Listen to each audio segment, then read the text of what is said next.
Gold, trusted gold buyers. మీరు తాకట్టు పెట్టిన బంగారాన్ని విడిపించి ఈ రోజు ఉన్న మార్కెట్ ధరకు కొనబడను.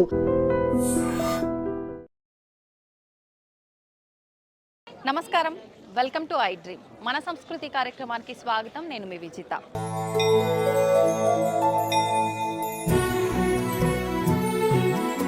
రెండు తెలుగు రాష్ట్రాల్లో 3 మహోన్నతమైన శక్తులు కలిగిన ఏకైక ఆలయం శ్రీ వారాహి మహాప్రత్యంగిరాదేవి ఆలయం.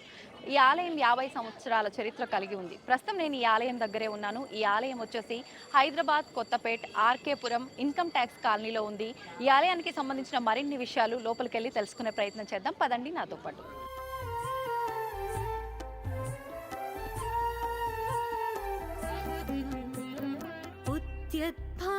सहस्रकोटि सदृशां केयूरहारोज्ज्वलां बिम्बोष्ठीं स्मितदन्तपङ्क्तिरुचिरां पीताम्बरालङ्कृतां विष्णुब्रह्मसुरेन्द्रसेवितपदां तत्त्वस्वरूपां शिवां मीनाक्षीं प्रणतोऽस्मि सन्ततमहं मीनाक्षीं प्रणतोऽस्मि सन्ततमहं कारुण्यवारानिधिं मीनाक्षीं प्रणतोऽस्मि सन्ततमहं कारुण्यवारानिधिं मुक्ताहारलसत्किरीटरुचिरां पूर्णेन्दुवक्त्रप्रभां सिञ्जन्नूपुरकिङ्किणीमणिधरां पद्मप्रभाभासुरां सर्वाभीष्टफलप्रदां गिरिसुतां वाणीरमासेवितां मीनाक्षीं प्रणतोऽस्मि सन्ततमहं कारुण्यवारां निधिं मीनाक्षीं प्रणतोऽस्मि सन्ततमहं कारुण्यवारानिधिं मीनाक्षीं प्रणतोऽस्मि सन्ततमहं कारुण्यवारानिधिं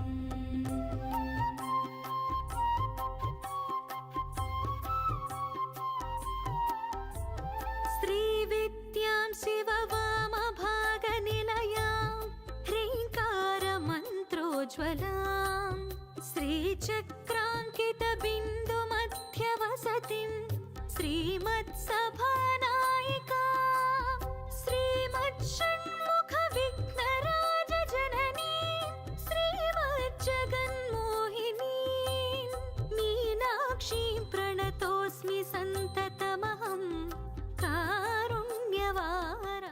ప్రస్తుతం వారాహి మహాప్రత్యంగిర అమ్మవారి ఆలయానికి సంబంధించిన అర్చకులు మనతో పాటు ఉన్నారు. వారితో మాట్లాడి ఆలయానికి సంబంధించిన విశేషాలన్నీ కూడా తెలుసుకునే ప్రయత్నం చేద్దాం. నమస్కారం అండి. నమస్కారం. మామూలుగా అంటే నేను ఇంతకు ముందర నేనున్నది ఈ ఏరియాలో అయినా కూడా అసలు ఈ ఆలయం గురించి నేనైతే ఇంతవరకు వినలేదు. కానీ ఇక్కడికి వచ్చిన తర్వాత చూస్తే అసలు భక్తుల తాకిడి మామూలుగా లేదు. చాలా ఎక్కువ సంఖ్యలో భక్తులు కనిపిస్తున్నారు. మేము అసలు ఎలా మిస్ అయ్యామా అనిపించింది. అసలు ఎప్పటి నుంచి ఉన్న ఆలయం అండి ఇక్కడ?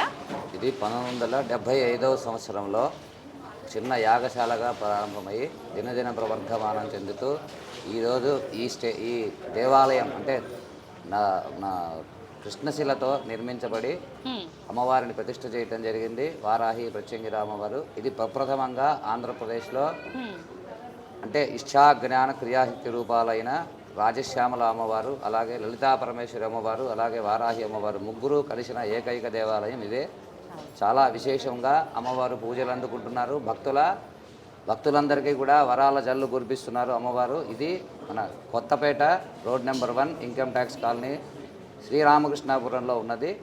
మనకి ఈ దేవాలయం 75 నుంచి కూడా చాలా విశేషంగా ఇక్కడ 108 యాగాలు చేయటం జరిగింది. ఆ యాగాల తర్వాత అమ్మవారిని ప్రతిష్ఠించి ముందుగా చిన్నగా ఉండేది, అది తర్వాత ప్రవర్ధమానంగా చెందుతూ ఈ స్టేజ్కి ఇట్లా అంటే 108 యాగాలు కంప్లీట్ యాగశాలగా ఉండేది. యాగశాలలో చిన్న విగ్రహంతో ప్రారంభమయ్యి ఇప్పుడు చాలా అంటే దేవాలయంగా దినదిన ప్రవర్ధమానం చెందింది. ఇప్పుడు అమ్మవారు కొంగు బంగారమై భక్తులందరి కోరికలు కూడా తీరుస్తున్నారు. ఆ దేవాలయం ముఖ్యంగా కృష్ణశ్రీతో నిర్మాణం చేయడం జరిగింది. దానివల్ల మనం చేసే ప్రతిరోజు నిత్య పూజలు ఏవైతే ఉన్నాయో అట్లాగే ఇక్కడ కామ్య యాగ హోమాలు ఉంటాయి. ఆ హోమాలు చేసుకునే వాళ్ళందరికీ కూడా అమ్మవారు కొంగు బంగారమై వాళ్ళ కోరికలన్నీ కూడా తీరుస్తున్నారు. ఇక్కడ ప్రతిరోజు కూడా దేవాలయంలో నిత్యము హోమాలు జరుగుతాయి. అవి లక్ష్మీ గణపతి, కాలభైరవ, బగళాముఖి, వారాహి, ప్రత్యంగిర, సుబ్రహ్మణ్యం ఈ 6 దేవతలకి కూడా ఉదయం ప్రతినిత్యము కూడా 7:30కి ఒకసారి, అలాగే 9 గంటలకు ఒకసారి, అలాగే 10:30కి ఒకసారి, సాయంత్రం మళ్ళీ 6 గంటలకు ఒకసారి, మొత్తం 4 బ్యాచ్లుగా గంటన్నర సమయం ఉంటుంది. ముందుగా లక్ష్మీ గణపతి మన విఘ్నాలన్నీ తొలగిపోవడానికి, అలాగే కాలభైరవుడు మన అపమృత్యు దోషాలు తొలగిపోవడానికి, అలాగే వారాహి అమ్మవారు వచ్చేసి బగళాముఖి అమ్మవారు మనకి శత్రుస్తంభన అంటే మన గురించి చెడు ఆలోచనలు చేసే శత్రువులు ఎవరైతే ఉన్నారో వాటి మతి స్తంభన చేయడానికి అమ్మవారు దశమహావిద్యల్లో ఒక అమ్మవారు, బ్రహ్మాస్త్రం అంటారు అమ్మవారిని. అలాగే వారాహి అమ్మవారు మనకి భూమికి సంబంధించిన దేవత, లక్ష్మీ స్వరూపం, వరాహస్వామి యొక్క ఆత్మశక్తి. అలాగే మనకి లలితా పరమేశ్వరి యొక్క సర్వసైన్యాధ్యక్షులుగా మనకి శాస్త్ర పురాణాల్లో ఉన్నది. అలాగే ప్రత్యంగిర అమ్మవారు అంటే ప్రత్యంగిర అమ్మవారు మనకి చాలా విశేషంగా మనకి ఎవరైతే మన మీద చెడు ప్రయోగాలు అంటే దుష్ట ప్రయోగాలు మన మీద చేసి ఉన్నా దానికి సంబంధించి మనం దీర్ఘకాలంగా పడుతున్న ఇబ్బందులు ఏవైతే ఉన్నాయో అవన్నీ కూడా తొలగించి అమ్మవారు మనకి సంపూర్ణ అనుగ్రహం కలగజేస్తారు, రక్షణ కలగజేస్తారు. ముఖ్యంగా ఆ తర్వాత మనకి ఆ బాధలన్నీ కూడా తొలగిపోవడం జరుగుతుంది. ఇక్కడ ఇప్పుడు మీరు అన్నట్టుగా ఈ నెగిటివ్ ఎనర్జీస్ కి సంబంధించిన ఏదైతే మనకి ఉన్న నరఘోష, నరదృష్టి ఇలా అనుకుంటూ ఉంటారు కదా, అలాంటి వాళ్ళకి దానికి సంబంధించి అమ్మవారు ప్రత్యంగిర అమ్మవారే ప్రత్యేకంగా ఆ బాధలన్నీ తొలగించడానికే ప్రత్యంగిర అమ్మవారు చాలా విశేషంగా అమావాస్య రోజు ఇక్కడ విశేషంగా భక్తజన కోటి అందరూ కూడా చాలా దూర ప్రాంతాల నుంచి, ఇతర రాష్ట్రాల నుంచి కూడా మన దేవాలయంలో వచ్చి ఈ హోమాలు చేసుకోవటం జరుగుతూ ఉంటుంది. ఈ ఆలయంలో అమావాస్య హోమానికి మాత్రం ముందుగా రిజిస్ట్రేషన్ కంపల్సరీగా ఉంటుంది. ఒక వారం రోజులు ముందుగా వాట్సాప్లో మీ నెంబర్లో నుంచి మనకి మెసేజ్ చేయటం.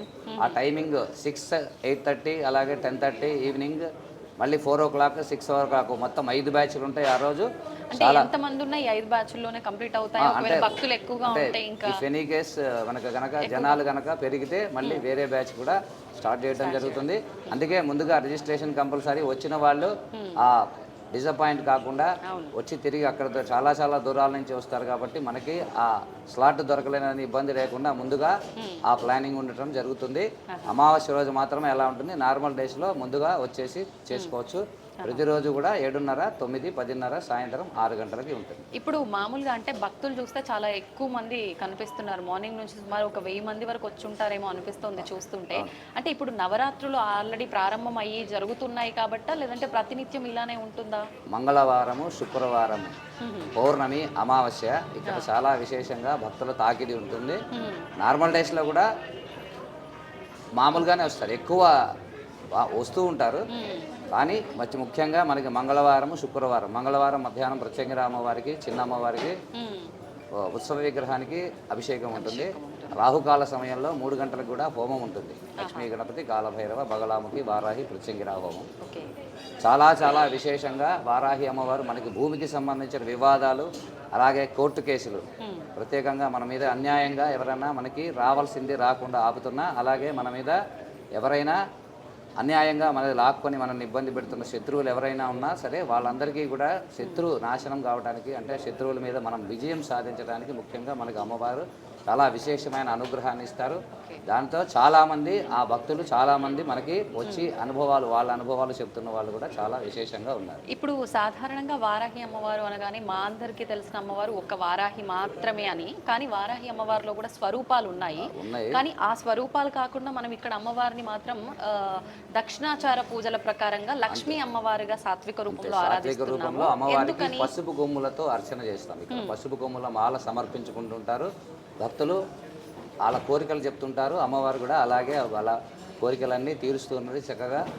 అందుకే మనం సాత్విక రూపంలో ఇది. అందుకనే మనము ఇక్కడ ఎటువంటి పూజలు నెగటివ్ ఇదేమి ఉండవు. లేవు. మొత్తం అంతా కూడా సాత్వికం. అమ్మవారు లక్ష్మీ స్వరూపంగానే మనం ఇక్కడ ఆరాధన చేయటం జరుగుతుంది. ఇప్పుడు లక్ష్మీ స్వరూపం అంటే ఆడవాళ్ళందరికీ లక్ష్మీదేవి ఆరాధన అంటే శ్రావణ మాసం.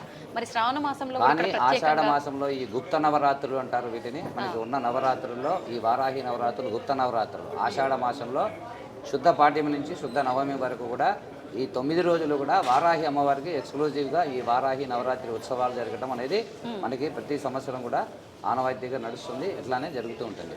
ఇప్పుడు అంటే ఒక్కొక్క రోజు ప్రత్యేకంగా మొదటి రోజు ఈ విధమైన పూజా విధానం అలా ఉంటుందా? ఇప్పుడు 5వ రోజు నిన్నటి నుంచి పంచమి రోజు. నిన్న పంచమి రోజు అమ్మవారికి లక్ష పుష్పార్చన. ఇవాళ షష్ఠి రోజు అమ్మవారికి సాయంత్రం పసుపు కొమ్ములతో విశేష అర్చన ఉంటుంది. అలాగే రేపు సప్తమి అంటే నవధాన్యాలన్నీ భూమిలో నుంచి వచ్చేవి. అమ్మవారికి చాలా భూమికి సంబంధించిన మనకి అమ్మవారు అనుగ్రహంతోనే మనం ఉంటాం కాబట్టి ధనధాన్య సమృద్ధి కోసం ఈ నవధాన్యాలతో అమ్మవారికి అంటే పాడి పంటలకి పెట్టింది పేరు వారాహి అమ్మవారు. అందుకనే పాడ పంటలు కూడా మనకి ధనధాన్య సమృద్ధి అందుకనే చెప్తున్నా. ఆ ధనము మనకి ఇంట్లో ఉన్న ధనం కూడా ఇది ధన నివాస యోగ్యత అలాగే అలా అది ధనధాన్య సమృద్ధి పెరగడానికి, అలాగే బిజినెస్ డెవలప్మెంట్కి వాటికి. అలాగే రేపు వచ్చేసి నవధాన్యాలు అంటే రేపు నవధాన్యాలతో అయిపోతుంది. ఎల్లుండి అమ్మవారికి అష్టమి రోజు 108 కలశాలతో అభిషేకం. 9వ రోజు అమ్మవారికి గ్రామ సేవ పల్లకీ సేవ ఉంటుంది. పల్లకీ సేవలో కూడా భక్తులందరూ పాల్గొంటారు. చక్కగా అమ్మవారి అనుగ్రహాన్ని పొందొచ్చు. ఇప్పుడు సాధారణంగా ఈ వారాహి నవరాత్రులు 9 రోజులు చేయలేని వాళ్ళు ఈ ఆఖర 3 రోజులు 3 రోజులు 5 రోజులు 3, 5, 7, 9 రోజులు చేసుకోవచ్చు. మీ కన్వీనియన్స్ని బట్టి ఈ 9 రోజులు దీక్షగా చేసుకోవచ్చు. అలా తీసుకొని ఆ పూజ పొద్దున సాయంత్రం అమ్మవారికి పూజ చేసుకుంటే సరిపోతుంది. అష్టోత్తర శతనామాలు చదువుకుంటే సరిపోతుంది. ఓకే. ఇప్పుడు దీక్షలు అన్నారు కదా, అంటే దీక్షలు తీసుకునే వాళ్ళు ప్రత్యేకించి ఈ 9 రోజులే తీసుకోవాల్సి ఉంటుందా? వారాహి అమ్మవారి దీక్ష ఎలా ఉంటుంది? ఈ నవరాత్రిలో కాకుండా ఎప్పుడు కావాలన్నా కూడా దీక్ష తీసుకోవడానికి అవకాశం ఉంటుంది. ఎక్స్క్లూజివ్గా ఈ 9 రోజులు అమ్మవారికి డెడికేటెడ్గా మనం పూజలు చేస్తాం కాబట్టి ఆ అమ్మవారి అనుగ్రహం కోసం ఈ 9 రోజులు ప్రత్యేకమైన పూజలు ఉంటాయి. ఓకే. ప్రత్యేకించి ఇక్కడ నేను విన్నంత వరకు కూడా మనకు ఆలయంలో ఎట్లాంటి హుండీ కానీ విరాళాలు కానీ స్వీకరించరు అని చెప్పి, ఎవరైతే మనకు ఆలయ నిర్మాణానికి కారణం ఎవరైతే ఉన్నారో వాళ్ళ స్వంత ఖర్చులతోటి ఇదంతా చేస్తున్నారని చెప్పి ఒకసారి దాని గురించి కూడా. అవును, ఇక్కడ మనకి దేవాలయంలో హుండీ కానీ ఎటువంటి విరాళాలు కానీ స్వీకరించబడదు. ఒక్క నవరాత్రి సమయాల్లో మాత్రమే ఈ 9 రోజులకి అమ్మవారికి ప్రసాదానికి సంబంధించి అది కూడా దానికి సంబంధించిన ద్రవ్య రూపం అంటే మన వస్తువు రూపంలో మాత్రమే, అంటే ఆయిల్, మన డ్రై ఫ్రూట్స్ కానీ దానికి సంబంధించి అవి మాత్రమే స్వీకరించబోయి, అది కూడా ఒక్క నవరాత్రులు మాత్రమే. ఆ తర్వాత మళ్ళీ ఇక్కడ హుండీ అనేది కానీ విరాళాలు అనేది ఉండదు. అలాగే అమ్మవారి పుష్పాలంకరణ సేవకు మాత్రం ఉంటుంది. దానికి ఈ శక్తి మేరకు ఇవ్వటం అంతే. అంటే ఎప్పుడు జరుగుతుంది పుష్పాలంకరణ సేవ? ప్రతిరోజు. ఆ పుష్పాలంకరణ సేవ ఎప్పుడు ఉంటుంది. అది ఒక్కటే మాత్రం దానికి సంబంధించి, అది కూడా మీ శక్తి మేరకు మాత్రమే. దానికి ఎటువంటి ఇది ఉండదు. మీరు ఎలా ఉంటే ఎంత చేయగలుగుతారో అంతే. దానికి సంబంధించి ఇంత ఇవ్వాలి అని మాత్రం భక్తితో పువ్వులన్నీ తీసుకొచ్చినా పర్లేదు, దానికి సంబంధించిన ధనం వాళ్ళు ఇచ్చినా పర్వాలేదు. అంతే. పుష్పాలంకరణ సేవకు వినియోగించడం జరుగుతుంది, అదొకటి. మిగతా ఎక్కడ హుండీ కానీ విరాళాలు కానీ స్వీకరించబడవు.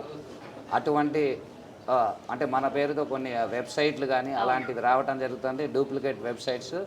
మనకి వాళ్ళ ద్వారా కూడా మనకి కొంత అట్లాంటివి ఏమన్నా ఉంటే కనుక మీ దృష్టికి వచ్చినా కానీ మన దేవాలయం వారికి యాజమాన్యానికి తెలియజేయండి. దానివల్ల మనకి మళ్ళీ ఇంకొకళ్ళకి ఇది జరగకుండా మనం జాగ్రత్త పడడానికి అవకాశం. ఇప్పుడు మనకి ఆఖరి ఇంకా 3 రోజులే మిగిలింది కదా, అంటే ఒక్కొక్క రోజు ఓన్లీ ఆలయ దర్శనానికి వస్తున్నామని కాకుండా ప్రత్యేకించి అమ్మవారికి పసుపు కొమ్ముల ఆరాధన అన్నారు. అంటే భక్తులు వచ్చేవాళ్ళు మేము ఈ రోజు ఈ దానితో చేస్తే మా కామ్యం నెరవేరుతుంది అలా అనుకుంటారు కదా. ఈ 3 రోజుల్లో అలా ఎటువంటి వస్తువులతో ఆలయానికి రావాల్సి ఉంటుంది? పసుపు కొమ్ములు. ఇవాళ సాయంత్రం పసుపు కొమ్ములతో రావాలి. రేపు నవధాన్యాలు. ఎల్లుండి అమ్మవారికి 108 కలశాలతో అభిషేకం ఉంటుంది. అభిషేక జలం స్వీకరించడం వల్ల మనకి శారీరక రుగ్మతలు ఏవైతే ఉన్నాయో, అలాగే మన ఇంట్లో అది కనుక జల్లుకుంటే మనకి వాటికి ఉన్న నెగటివ్ ఎనర్జీ పోవడానికి చాలా వరకు అవకాశం ఉంటుంది. గురుగారు, ఇప్పుడు వారాహి దీక్షలు అనుకున్నాము. చాలా మందిలో ఈ వారాహి దీక్షల గురించి చాలా రకాల సందేహాలు ఉన్నాయి. నియమాలు ఏ రకంగా పాటించాలి అంటే, కొన్ని ఆరాధనలు అమ్మవారికి సంబంధించి ఆడవాళ్ళు కూడా దీక్ష తీసుకోవచ్చు ఒక 9 రోజుల పాటు అంటుంటారు. ఇదంతా సమంజసమేనా? అసలు దాని గురించి తెలియజేయండి. అమ్మవారు ఇది దీక్ష మగవాళ్ళు ఆడవాళ్ళు ఇద్దరు కూడా చేయొచ్చు. అయితే ఈ ఫోటో అంటే ఈ 9 రోజులు దీక్ష చేసిన తర్వాత కొంతమందికి చాలామందికి సందేహం ఉంది, ఆ ఫోటో ఇంట్లో ఉంచుకోవచ్చా లేదా, తర్వాత తీసేయాలా, అలాగే మాల కూడా తీసేయాలా, దాన్ని ఏం చేయాలి అనే సందేహం ఉన్నది. ఈ వారాహి అమ్మవారి మాల ఏదైతే ఉందో దాన్ని తీసి మళ్ళీ మీరు 9 రోజుల దీక్ష అయిపోయిన తర్వాత మీ బీరువాలో పెట్టుకొని వచ్చే సంవత్సరం మళ్ళీ ఆ మాల ధారణ చేసుకోవచ్చు. అలాగే మగవాళ్ళు దాన్ని కంటిన్యూ చేసుకొని ఉంచుకోవచ్చు కావాలంటే, లేదంటే బీరువాలో పెట్టుకోవడం ఇట్లా చేసుకుంటే సరిపోతుంది. దాన్ని ఆ ఫోటోని మాత్రం కూడా ఎక్కడ మళ్ళీ తీసేసి పక్కకి పెట్టాలని ఎక్కడా లేదు. అది చక్కగా అమ్మవారు లక్ష్మీ స్వరూపం కాబట్టి మన ఇంట్లో ధనధాన్య సమృద్ధి, ధన నివాస యోగ్యత దానికి కోసం మనకి అది ఉంచుకుంటేనే శ్రేయస్కరం. పూజా మందిరంలో ఉంచుకోవచ్చు. యథావిధిగా ఆ మిగతా పూజలు దేవతలను ఎలాగైతే పూజ చేస్తామో అలాగే ఎటువంటి నిరభ్యంతరంగా ఆ పూజ కొనసాగించుకోవచ్చు. ఆ ఫోటో తీసేసి మళ్ళీ నీళ్ళల్లో వేయటం అలాంటివి మాత్రం చేయక్కర్లేదు. గురుగారు అమ్మవారు ఉగ్ర స్వరూపము అని చెప్పి మనకు ఉగ్రమైన లక్షణాలు వస్తాయి. అదే చెప్తున్నా. మిగతా దేవతలలాగే అమ్మవారు కూడా చాలా సాత్వికమైన అమ్మవారు. దానికి ఎటువంటి అనుమానం ఏమి లేదు. అది తీసేయాల్సిన అవసరం లేదు. దాన్ని మళ్ళీ ఎక్కడ చేయాలి ఏంటి అనేది ఎటువంటి సందేహం లేదు. మరి దాన్ని పూజా గదిలో పెట్టుకొని మీరు యథావిధిగా మీ పూజా కార్యక్రమాలు కొనసాగించుకోవచ్చు. అమ్మవారికి కూడా నివేదన మామూలుగా చేసుకోవచ్చు. గురుగారు, ఇప్పుడు ఈ వారాహి అమ్మవారి దీక్షలో ఉన్న వారైనా నార్మల్గా పూజించే వాళ్ళైనా రాత్రి సమయంలోనే పూజించాలి? అలా ఏం లేదమ్మా. ప్రత్యేకంగా రాత్రి సమయం అని దానికి ఏం నియమం ఏం లేదు. ఉదయం కూడా చేసుకోవచ్చు. దాని సమయాన్ని బట్టి మనం చేసుకుంటే సరిపోతుంది. అంటే దక్షిణాచారంలో పూజలు లక్ష్మీ అమ్మవారి స్వరూపంగా భావిస్తున్నాం కాబట్టి మనము ఉదయం వేళల్లో సాయంకాల వేళల్లో, ఒకవేళ వామాచార పద్ధతిలో అయితే రాత్రి వేళ చేస్తుంటారండి. దానికి సంబంధించి మన దగ్గర ఇదేమి లేదు, ప్రమాణాలు ఏమీ లేవు. రాత్రి పూట చేయాలని కంపల్సరీ కూడా లేదు. పొద్దున పూట కూడా చేసుకోవచ్చు. అమ్మవారి లక్ష్మీ స్వరూపం కాబట్టి మనం చక్కగా అమ్మవారి ఆరాధన చేసి అమ్మవారి సంపూర్ణ అనుగ్రహాన్ని పొందొచ్చు. ఆ కాశీకి సంబంధించి మనకి కాశీలో అమ్మవారు పాతాళ వారాహి అంటారు. అమ్మవారు ఇట్లా పూర్తి స్వరూపం ఉండదు. 2 రంధ్రాల్లో నుంచి చూడటం జరుగుతుంది. అమ్మవారు రాత్రిపూట సంచారం చేస్తారు.